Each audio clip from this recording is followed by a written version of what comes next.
Oi, eu sou o Dri, seja bem-vindo. A equipe de ataque finalmente chegou em Lupigana e a batalha começou. E o primeiro combate já é o Garfield contra o Mesoreia, dando início à luta entre Tigre e Dragão, e mais falas sobre um possível futuro desastre causado pelo Subaru podendo acontecer. Mas antes do resumo começar, não esquece de deixar o like e de se inscrever no canal para não perder os próximos vídeos.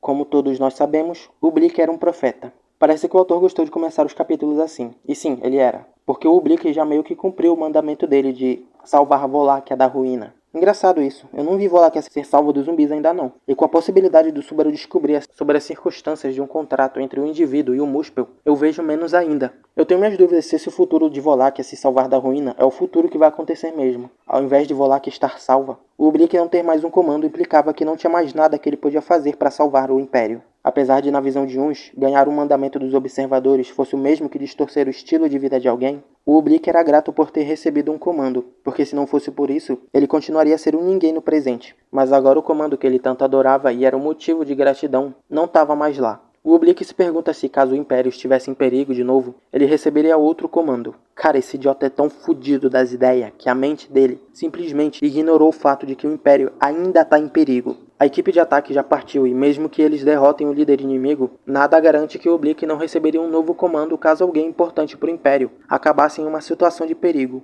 ou até mesmo alguém do lado do reino que ficou em Garkla. Botando todas as suas esperanças nessa possibilidade, que não era zero, o Ublique começou a andar em direção à parte de trás da muralha. Garkla não tinha uma muralha que era exatamente fácil de invadir, mas se tivesse uma pequena abertura, o suficiente para facilitar mesmo que por pouco a entrada dos zumbis, talvez aquilo que fez o Ublique ser tão feliz por não ser um ninguém na vida voltaria para ele. Você aí, o que está fazendo?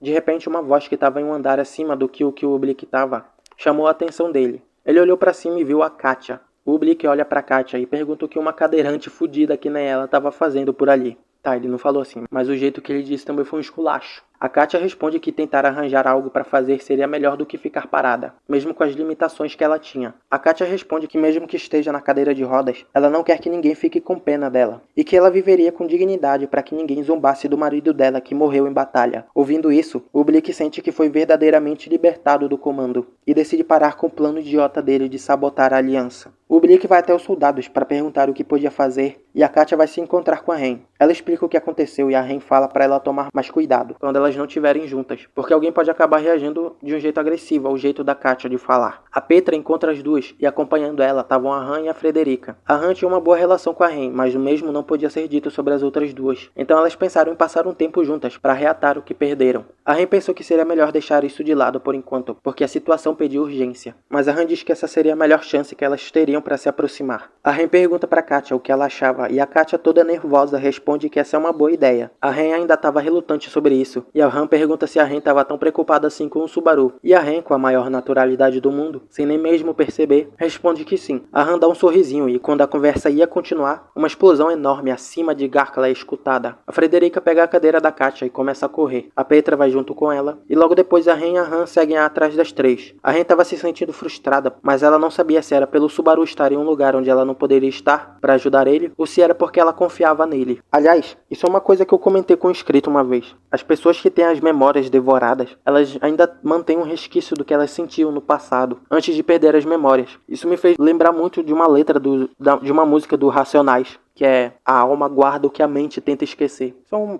uma vírgula pequena aqui. A cena corta para o Kafma lutando contra os zumbis. Ele podia lutar usando os insetos que a tribo dele conseguia acoplar no corpo. Os insetos, como retribuição, pegavam ou a mana ou o tempo de vida do usuário. Mas se isso fosse insuficiente, eles consumiriam ou a carne ou o sangue do indivíduo. E isso era o que estava acontecendo com o Kafma. O Kafma que tomou uma surra do Garf. O Ghost chega no Kafma e diz que ele deveria descansar. A cena corta e a gente vê o Otto dizendo que eles não conseguiriam aguentar uma batalha desse tipo por muito tempo. A Serena começa a dar em cima do Otto, mas o Bastet corta ela. O Bastet diz que mesmo que um general divino entre em batalha, a chance de o lado dos vivos não terem uma casualidade sequer é quase zero. E ele ainda diz que se eles têm alguma esperança disso acontecer, é por causa de um grupo específico. A Anastácia complementa dizendo que esse grupo é o Batalhão de Pleiades. O Otto concorda com essa afirmação. O grupo formado e liderado pelo Subaru era extremamente bom em evitar casualidades, e eram a maior muralha que o lado dos vivos tinha no momento. E com a ausência do Subaru, eles estavam sendo liderados pelo Gustav. A Irígena diz que sempre pensou que o Subaru era um um gênio por sempre ter o que era necessário no momento certo. A cena corta de novo e a narração fala sobre como o poderio aéreo de Wallachia era uma grande vantagem. Em Guaral, os dragões da Madeline só atiravam pedras de uma altura muito grande e isso foi o suficiente para destruir tudo. Mas agora seria diferente. As Shudrakianas começam a atirar e cobrem o céu com as flechas delas. O Julius aparece para dar um cover para elas e conjura Alclauséria. E com isso ele produz uma barreira tão grande que poderia cobrir metade de Garkla. E essa barreira repelia tudo o que tentasse entrar.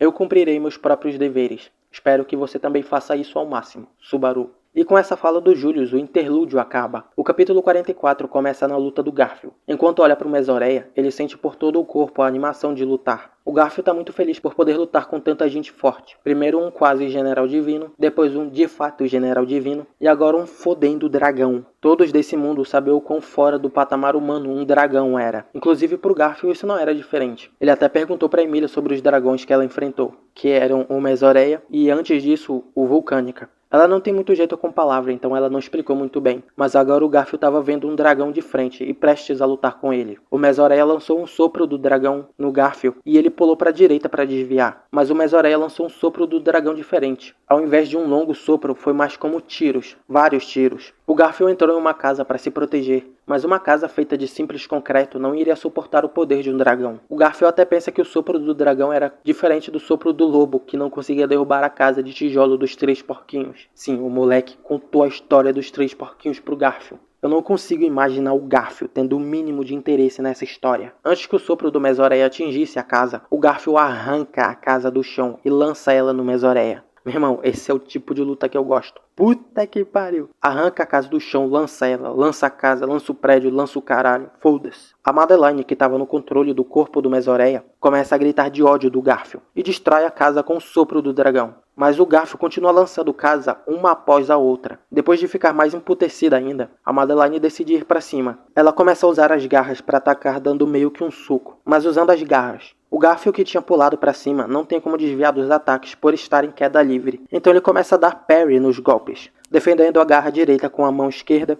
e a garra esquerda com a mão direita. A Madeline fica em choque que o Garfield está suportando os golpes, que por causa do impacto dos golpes está com sangramento nasal. Começa a sorrir vendo a cara da Madeline. A Madeline usa a cauda em um ataque de cima para baixo e o Garfield é mandado para longe. Ele é lançado para perto do Henkel e o Henkel se pergunta se o Garfield morreu. O Garfield diz que não e se levanta dos escombros. O Garfield percebe que um dos dentes dele quebrou, mas não caiu por completo. Então ele arranca o próprio dente para que o outro possa crescer. O moleque virou garopo. O Henkel olha para aquilo e pergunta se o Garfield tem algum problema. Aquilo era um dragão e mesmo assim o Garfield queria lutar. Estar ali era extremamente idiota, nas palavras do Henkel. O Garfield vira para ele e fala que se só estar ali torna alguém um idiota, então o Henkel também é um. O Henkel fica extremamente confuso com o que o Garfield disse. E o Garfield diz que o Henkel também é um idiota, porque desde o momento em que ele foi acertado pelo dragão, o Henkel não soltou a espada. O Garfield já tinha percebido isso antes. Ele pensou em vários motivos para isso. Que ele não largou a espada por medo, que ele já ia guardar a espada e começar a fugir, ou que ele só esqueceu de guardar. Mas para o Garfield, a face de um homem só estava completa quando tal homem rangia os dentes e continuava de pé pelos desejos dos outros, igual aos 2 irmãos de consideração que ele tem. O Henkel tinha perguntado antes o porquê do Garfield ter voltado para lá, e ele ia responder, mas ele foi interrompido pela Madeline, que mandou outro sopro. O Garfield empurra o Henkel para longe e pula para cima. A Madeline move o sopro dela para cima para tentar atingir o Garfield. O Garfield usa o que restou da parede atrás dele para pular em direção a Madeline. E aqui o Garfield continua a resposta que ele ia dar pro Henkel. Ele voltou lá porque o Subaru disse para ele ir e derrubar do céu o dragão barulhento. Na hora que ele alcançou a Madeline, o Garfield deu um soco de 2 mãos que jogou o dragão para trás, e o dragão começou a sangrar pelo nariz. O Garfield começa a rir disso, e a Madeline ficou full putaça com o Garfield, o que fez ele rir ainda mais. O Henkel fica em choque pra caralho vendo aquilo, tanto que ele nem percebeu que as mesmas mudanças na atmosfera aconteceram em outras partes da muralha, e mesmo assim, mesmo em choque, mesmo sendo incapaz de se mexer, mesmo sendo incapaz de fugir, o Henkel não largou a espada, nem por um mísero momento. A cena corta e a gente volta um pouco no tempo. A gente vê o Subaru lavando o rosto. A Beatriz e a Tanza oferecem uma toalha para o Subaru. Elas começam a brigar para ver a toalha de quem o Subaru vai aceitar. E o Subaru acaba pegando as 2 para enxugar cada lado do rosto. A Emília pergunta para o Subaru se está tudo bem e o Subaru responde que sim. E que ele não pode se deixar relaxar agora. Desmaiar nesse momento seria desligar o que torna o batalhão de Pleiades tão forte. Isso aqui foi interessante. Eu já falei sobre o limite de distância que o Corleone já mostrou antes, no arco 6. Mas aqui dá a entender que esse limite não existe mais. Talvez esse limite não exista na versão Light Novel, e por isso não foi citado aqui, ou a autoridade da ganância do Subaru ficou mais poderosa. Que eu me lembre, o autor já falou em Q&A que é possível treinar para tornar as autoridades mais poderosas, e os arcebispos só não se preocupavam com isso. Seria legal se fosse isso que tivesse acontecido com Corleones. Seria um detalhe pequeno, mas que eu acharia bem da hora. O Hallibel e o Roosevelt chegam na conversa. O Subaru comenta que está um pouco irritado com o retorno triunfal do Abel ao trono estar indo perfeitamente. Irmão, esse tipo de fala aumenta ainda mais a minha suspeita de que o Subaru vai causar a ruína de Wallachia ao quebrar o contrato do Muspel com Wallachia. Não tem jeito, cara. Esse tipo de frase é muito suspeita. Nesse tempo, o Garfield estava meditando dentro da carruagem enquanto espera pelo momento em que iria partir em direção ao dragão. O Subaru tinha dado para o Garfield a missão de enfrentar o Mesoreia. O Hallibel pergunta o porquê disso, já que ele claramente era o mais forte ali. O Subaru não nega o que ele disse, mas responde que o Abel vai ter que lidar com outro inimigo. O Hallibel pergunta se tem algo ainda mais problemático do que um dragão, e o Subaru diz que de certa forma sim. A Emília complementa dizendo que cada um ali tinha um inimigo para enfrentar, um combate para vencer. Combate esses que foram decididos pelo Subaru. A Beatrice diz que, felizmente, o Subaru tem uma ideia geral de onde cada inimigo tá. E a Emília diz que isso é graças à habilidade que o Subaru usou na Torre de Pleiades. Uma habilidade estranha chamada Autoridade. O Subaru fez os outros pensarem que ele conseguiu essas informações através do Corleones. Mas o Corleones não faz isso. O que deixa bem claro que a autoridade que ele usou foi o retorno através da morte. O Roosevelt até pergunta se esse é o melhor jeito, a melhor escolha, também se referindo ao retorno. E o Subaru confirma que sim, essa é a melhor escolha. E aqui acaba o capítulo 44. Parece que alguns loops já aconteceram, e nossa, ele já sabe de tudo. Inclusive sobre os espinhos do Elgard. Eu me pergunto quantos loops deram errado, porque, porra, ele já tá sabendo muito. E no Reddit de ReZero tem rolado uma discussão que é sobre o Subaru estar abusando do retorno através da morte. E que isso contradiz a lição que ele aprendeu no Arco 4. Mas na minha opinião não tem muito o que fazer sobre isso. O inimigo agora é muito difícil e eles estão tendo que enfrentar muita gente ao mesmo tempo. Ele vai acabar morrendo bastante, não tem jeito. Mas enfim. Não esquece de deixar o like e de se inscrever no canal. Espero que tenha gostado do vídeo. Muito obrigado por ter assistido do início até o final. Valeu, falou e nos veremos em breve.